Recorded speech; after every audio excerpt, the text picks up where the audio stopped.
We were kind of asked by various people if someone could come in and film a little bit of us making Push the Sky Away.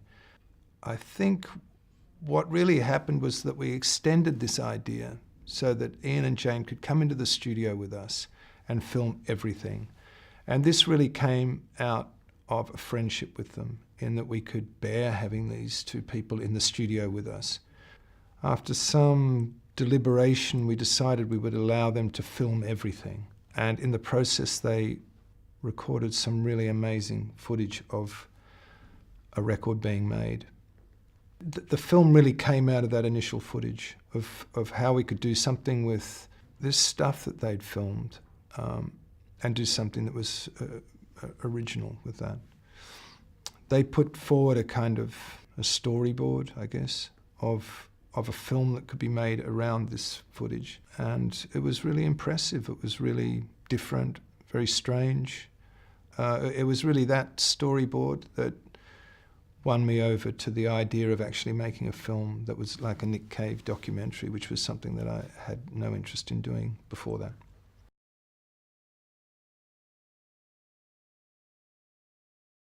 We got a phone call from Nick when him and Warren had just begun working on a new record that was eventually going to become Push the Sky Away.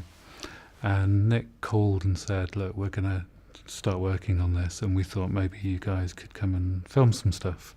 And the stuff we got was just kind of, there was something about it that just instantly kind of made us feel like it needed to be something more special than just turned into kind of like a promotional kind of record company type thing. So we began to start thinking about how to grow it into a fuller project.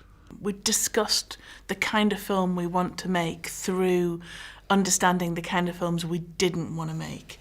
And therefore it felt really important to clear the slate, to kind of reset an audience's expectations and say, all right, here's Nick's life from day 0 to day 19,999, and everything that kind of crammed into it that happened in that time, out of the way, over and done with, slate clean.